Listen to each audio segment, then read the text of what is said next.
our friends in the lunch break room. Please join us. We're about to start. I want to introduce Dr. James Layden to talk about the grants that we worked, the research grants, and we'll start in a minute, okay?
To do that, I'm James Sladen. This is Board Secretarian. We're going to be the ones presenting today.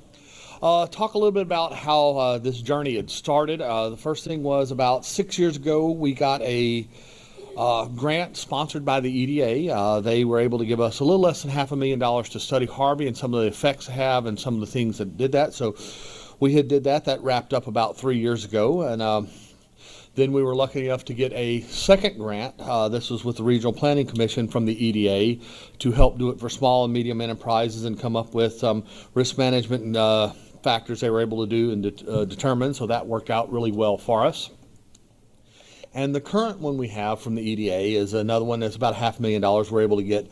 That is working on COVID and some of the risk management and things that it had to do and some of the changes. And if you had the earlier panel, you would have saw us, we talked about some of the things going on that a lot of businesses had to do and had to change. And one of them mentioned was like the restaurant industry, completely modified due to COVID being shut down with no indoor dining, that a lot of stuff had to be changed. So we've gone through and done a lot of it. So today, like I said, we'll end up presenting some of the stuff about some of the risk management best practices that have come out of it.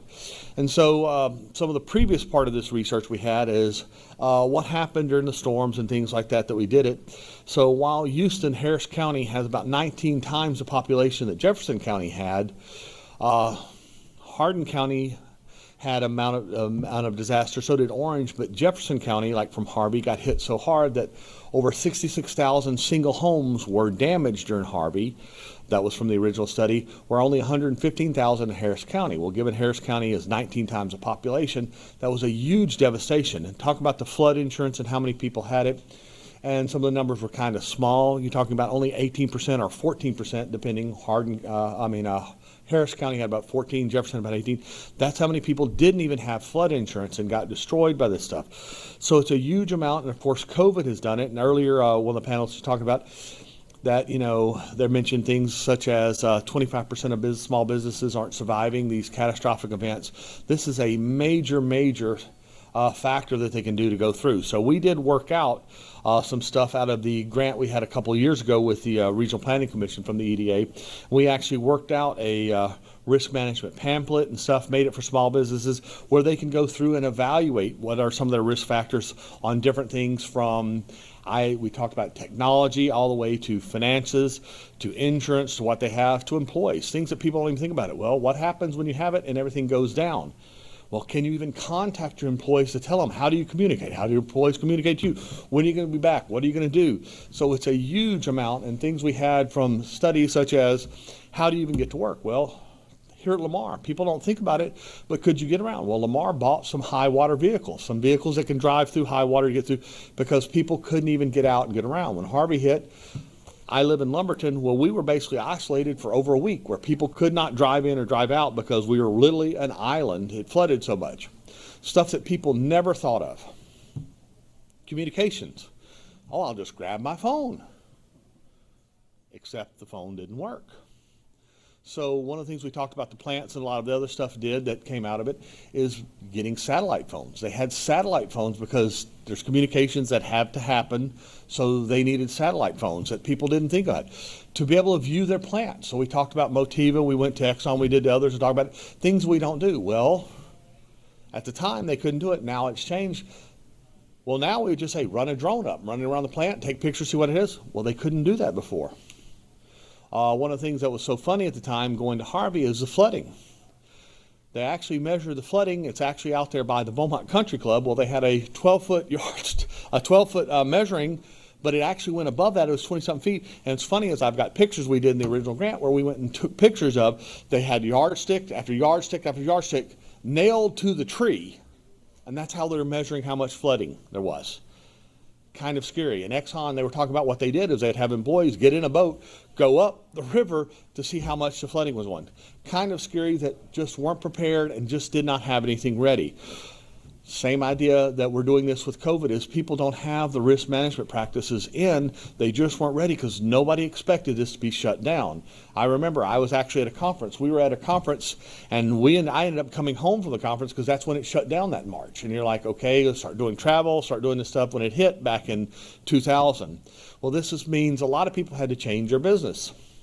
And the panel we mentioned earlier, and other, I actually was talking about it in my class, talking about how we've had a shift of what people did and how they order things and how they do that. I said, it's been around forever, but people haven't used it. If some of you know who Swanson is, you could order food for them and get it. Now it's standard practice where most people order their groceries or stuff at Walmart and have it ready, and to get a lot, and you just go up and pick it up and they'll come walk it out to your car. So we've had a major shift. So these are things that people and businesses have to take into effect as they go forward. So those are just a few examples. So the one we're going to do is going to be basically the idea of risk management practices that we have developed. So there's quite a few of them. There's like 40-something. I'm not sure if he's going to make it through all of them today because it does take a while to do it. So in different things from government and the others. So it's going to be the best practices we've come out, because some people, we've talked to them, they found out that they have really unique things that they've done that have helped them. And so we're trying to make sure we pass on so that other people will see it, because inventing the wheel the first time is very tough. But if you know somebody else has already done it before, and you can just copy or see what they've done, it actually improves it. So I'll turn it over to Gabor to pick up with presenting.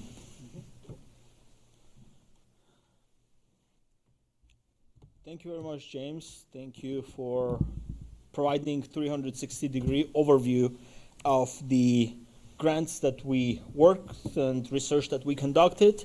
As I mentioned in previous panel, we finance professionals, we follow Warren Buffett, we follow people who shake financial world. And Warren Buffett, in one of his annual shareholders meetings, said, there are two very important things for the business owners and CEOs and CFOs to take care. First one is to make sure that cash is flowing in the business. And second one, how they're managing the risks. And the risks are so many. And when we conducted this project with my co-authors, we met with many small businesses. We met with large petrochemical business industry representatives. We meet with government. And we came up with the idea why we don't bundle all the risk management best practices that we learned to create some guide and publish that in one of the business journals. So in other places of the world, in Southeast Texas, in other parts of the United States where people need to understand how to mitigate risks, they can visit this guide, they can read this article, and they can be better prepared and can have less financial losses. The background of this specific study, we in our research team developed this research methodology, which is called PARM. It's our innovative tool that we adopted using different seminal research papers, Harvard studies, German researchers' work. PARM stands for Participatory Analysis of Risk Management. I can't sit in my office and think how to manage the risk. I need to go to the business. I need to engage with them. I need to have set of questions. We ask set of questions this morning to our panelists and collect their best practices and come up with the best risk management practices. So participatory analysis of risk management allowed us to come up with risk management best practices. We have PARM methodology, and we generated around 40 RMBPs, risk management best practices. First dimension is related to risk management best practices in response to government action and economic disruptions. What the governments allowed to happen is to enhance skills and technical knowledge. The first risk management best practice. They emphasize the importance of skill development and technical education beyond the traditional university degree to adapt evolving job markets and technological advancements. Skill set development is important, and we can see that in our region, Lamar Institute of Technology, Lamar State College Port Arthur, Lamar University, they are building those programs and they are offering to enhance the skills. The next one, next best practice, address the threats of e-commerce disruption. Businesses implemented strategic plans to mitigate the economic impacts caused by e-commerce, and they ensured that local businesses in real estate and construction, they remained competitive. Next one, they upgraded the structural standards and safety measures, introduced new regulations to structural designs, landscaping, drainage, site safety to enhance resiliency against floods, high winds, including structural enhancement of the properties. And from this point, we kind of started to focus our analysis more in real estate and construction. And we can see that Southeast Texas, local government, cities, other stakeholders, they invest a lot in infrastructure development for economic stability. They kind of boosted the investment in infrastructure such as transportation networks, utility system, to help to Southeast Texas to prepare the region for the future economic fluctuations, and it emphasizes the importance of preparedness and resilience. Government also revised the landscape and drainage systems. They modified the existing landscape and drainage system to manage floodwaters more efficiently, which was a critical strategy for disaster planning in urban areas. Next one, fostered resilience in essential services. We noted after COVID-19 that there were development of resilient essential services to support positive recovery environment and also foster economic growth. If citizens in the region, they don't have access to essential services such as healthcare, such as other essential services, they cannot be productive. They cannot go work and be productive. Next, risk management practice provided financial incentives. There was, even during COVID and natural disasters, there were some tax relief, credits, loans, some regulatory burdens easement to alleviate economic stress on businesses and communities, which was another positive move and best practice for others to follow, other regions. They also strengthened emergency management effort.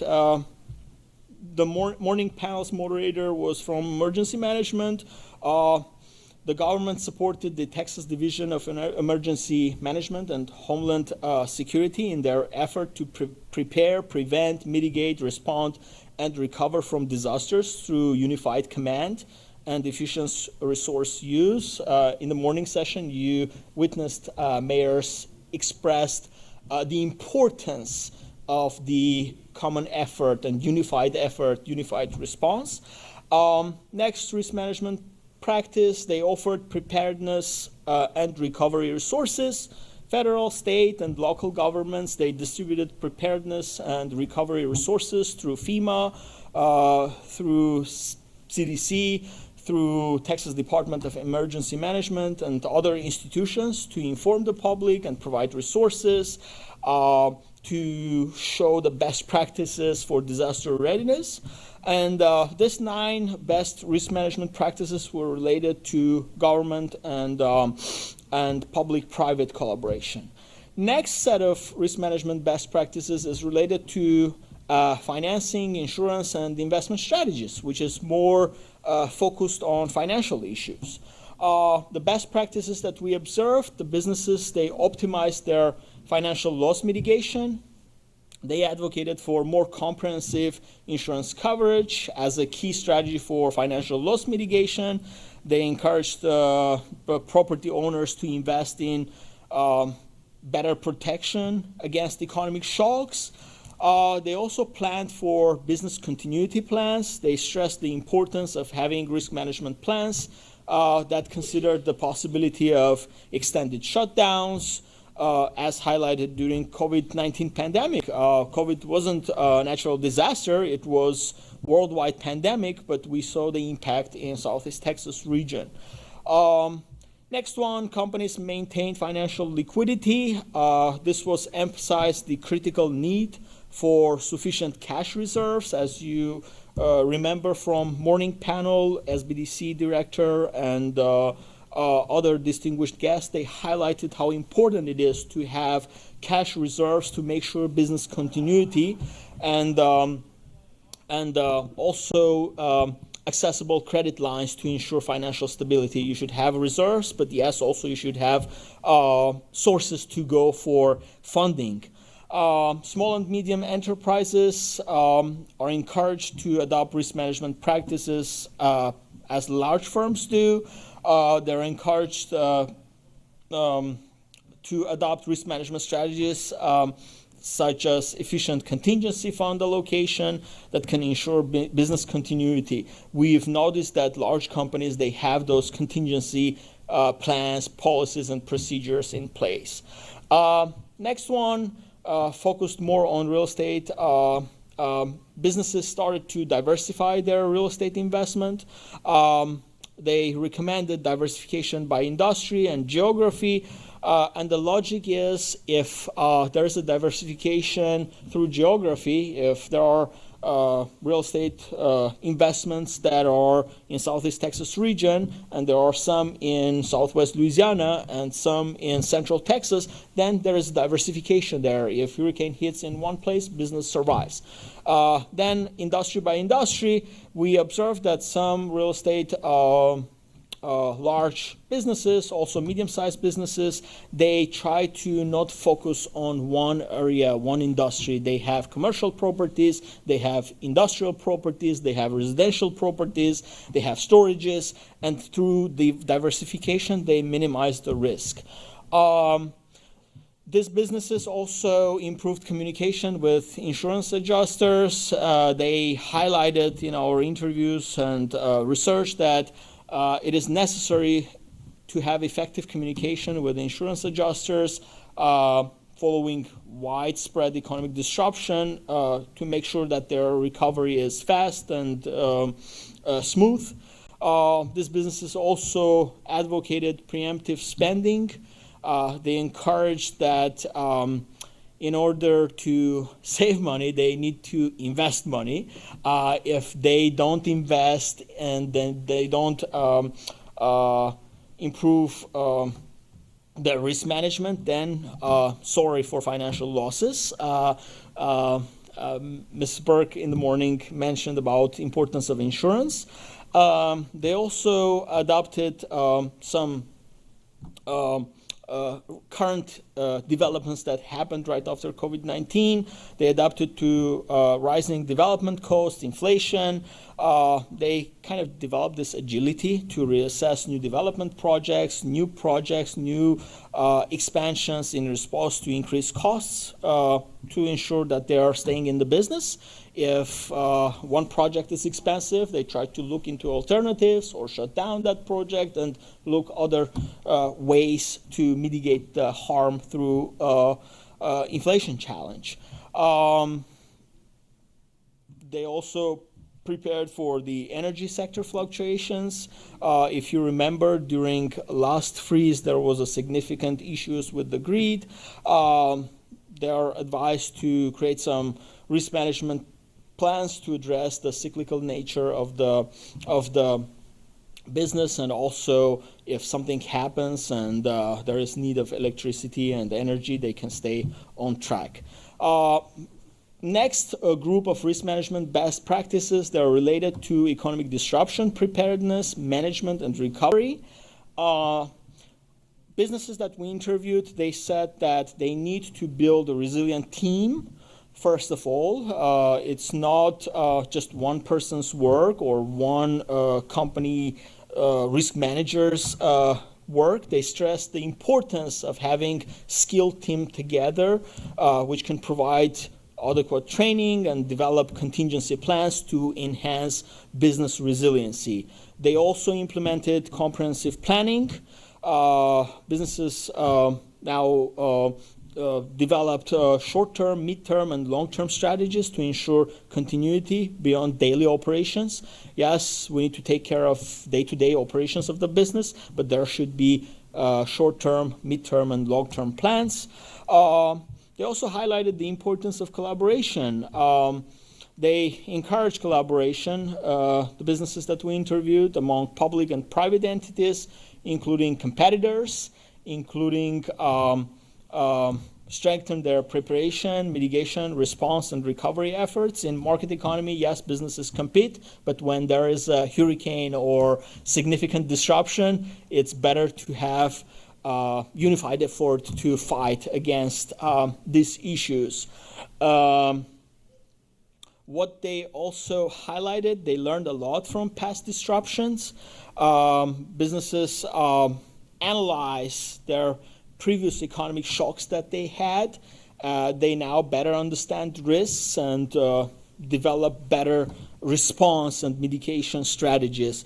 Southeast Texas had many floods, many hurricanes, winter freeze, COVID-19. So we're a resilient community. We learn in our past mistakes and threats, and we respond every time better. They also leverage lessons from these past disruptions. They put in place monitoring and control on financial losses. Some companies highlighted that they implemented controls and monitoring system to minimize financial losses and damages during disruptions. They also leverage economic disruptions for improvement. They recognize that disruptions could provide opportunities for residential real estate improvements and increase the resiliency. They also acted promptly post-disruption. They stressed the importance of immediate action following any kind of disruption to protect their businesses. They also assessed financial impact promptly. They emphasized the need for quick evaluation of financial losses and damages following any disruption and putting in place a mitigation plan. Next set of risk management practices, they're related to new technologies and communication. James, in the morning, he highlighted and asked our panelists the questions about new technologies and communication, and we learned from our panelists. We can tell that the businesses, they adopted to digitalization and cloud storage, stressed the importance of digitalization and used the cloud storage to enhance remote work capabilities and data recovery. I remember talking to different executives of different businesses. They said headquarters of the business can be burned down, but they will still be able next day to work and check their accounts, access their documents, look their accounting systems, and make sure that their business is running fine. Why? Because they put aside plans and they created the servers and relocated their data and also software in different places, and they are more resilient. They also adopted digitalization and cloud storage. They utilized these tools to make sure that they will not shut down and nothing can harm them if something of that nature happens. They also utilize social media and communication for improvement of their response. They recognize the role of social media as an effective communication tool during these economic disruptions. They leverage information technologies and use of information technologies by public officials, private businesses to inform their employees, stakeholders, what are the recovery strategies and actions. They also enhance stakeholder collaboration. They advocated for improved communication with stakeholders to foster collaboration and speedy recovery efforts. They also addressed e-commerce threats. Some businesses, they put together strategies how they're going to migrate online and adapt to online transactions due to this e-commerce movement. They also expanded new technology applications, ensured security and safety. Talking to multiple businesses, they said their nightmare is the cybersecurity. They are worried that that can cause a significant economic disruption, and they are putting together mechanisms to make sure that they are safe and protected. They also facilitated virtual meetings for efficiency. They advocated that if you can do the meeting virtually and save time to drive, save the cost on office. Some businesses now have a remote work policy. And another dimension that I want to highlight is work with their labor shortages.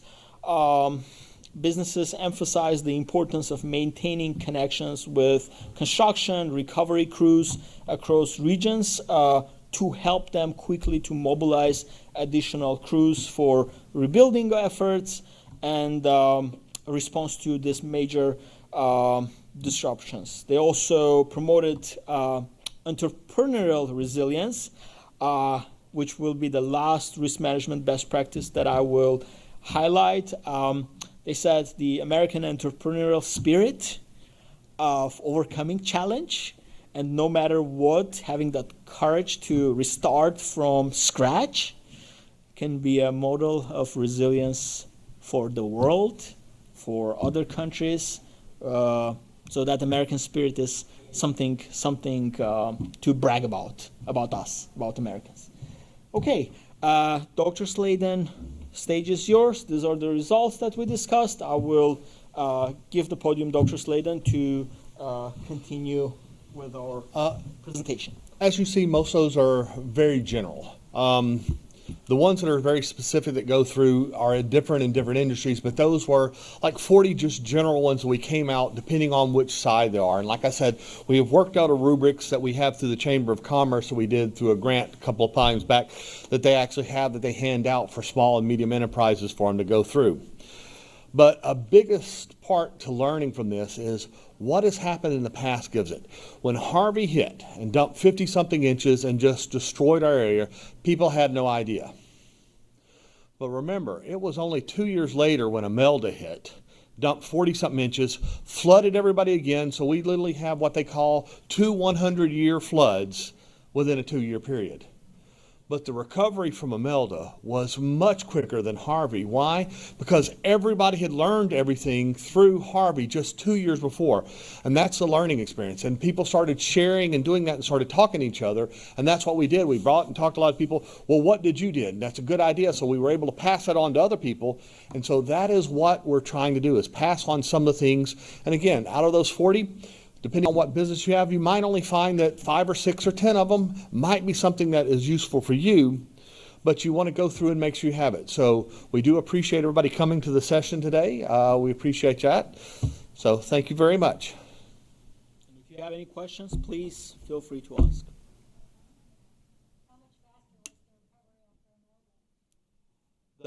You didn't see the shutdown, as far as measurement, the businesses were up in days compared to Harvey, where it took people weeks and even months, and a lot of them didn't even recover. In Imelda, they literally knew what they had to do, said, okay, well, this is who I have to call for insurance, this is who I have to do, this is who I have to get to clean up. And so you saw a lot of them more on the business side. Now, the residential recovery still took a lot longer because they have it. But from the business side, they literally go, this is just a cost that I'm going to have to do. And they were able to clean up and get a lot of the businesses back up in days instead of weeks and potentially months. So it's hard to measure the time, but like the warehouses and stuff are almost open within a couple of days and going, and a lot of the stores were back open because they literally were able to clean up and go, okay, now we know what we can do. We can get up and maybe not be fully open, but we can get X amount. So the time to recovery, it's hard to measure an exact amount, but it was a huge difference as far as noticeable amount how quickly people recovered from the two big floods we had, and 17 from Harvey and 19 from Imelda.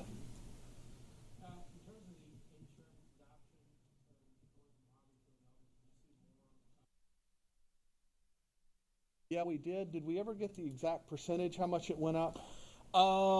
It was double digits. It was significant. We compared before flood, where the businesses and residents did not appreciate insurance, and when they faced natural disaster and had significant financial losses and had their homes not renovated for months, they started to appreciate and get insurance to mitigate their risk. But they were double digits, not single digits improvement.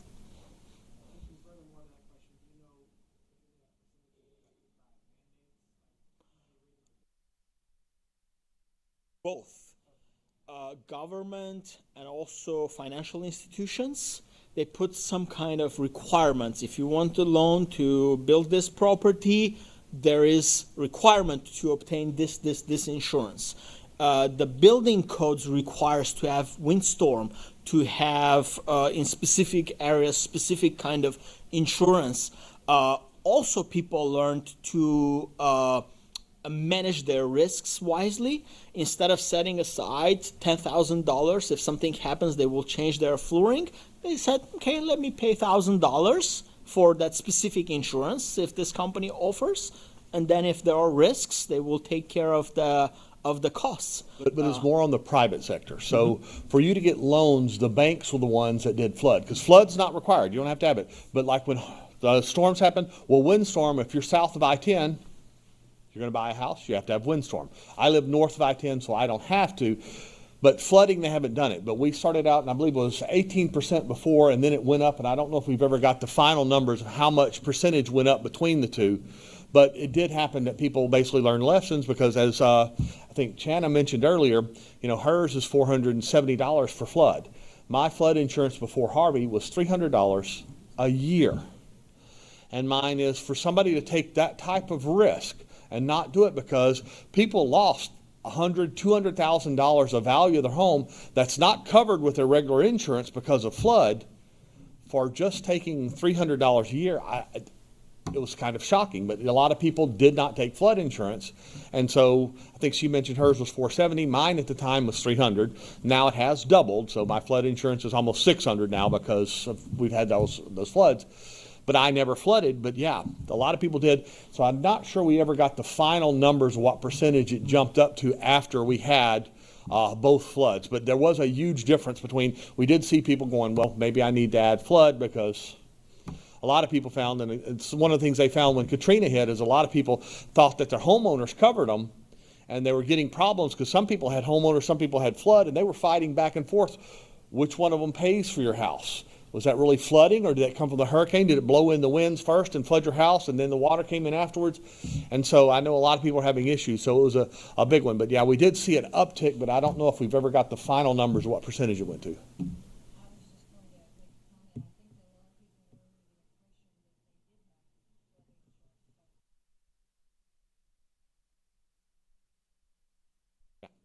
A lot of people naively believe that their homeowners did have a flood part, and it's like, no. Your flood only covers you if like your windows and it blows in and stuff like that, or takes out your roof. It doesn't cover. But a lot of people did think, oh, well, I'm covered. It's like, no, flood is a complete separate one, and that is through the federal government does it. I mean, insurance put it out, but it's a federal government policy. But it was, like I said, dirt cheap before Harvey hit. Mine was $300, and now it's, I just got it the other day. My wife showed it. I think it's $570 or $590 now. But mine is, given the catastrophic damage that it did for these people that lost $100,000, $200,000 of value in their home because of flood, $300 a year is not a huge amount, even $600. Okay, any other questions? So I would like to thank the EDA. They are the ones that have sponsored the research we have done over the last 6 years. They have generously given us 3 large grants, so we have done many things and produced for them and come up with that. So we definitely want to thank the EDA for all the work that they have allowed us to do under the grants. Like I said, this is the 3rd one in a row that we have done. We've done Harvey, we did small, medium enterprises, now we're doing COVID, of how it's helped a lot of businesses recover. And we have got a lot of good feedback. We have presented this stuff many times, went to many places, many conferences, put out research papers, and did this. So we are very, very thankful that they have generously sponsored us for the last 6 years on doing all this. Thank y'all for being here today. Thank you also, CFR, for putting this together and helping us. Thank you, everybody.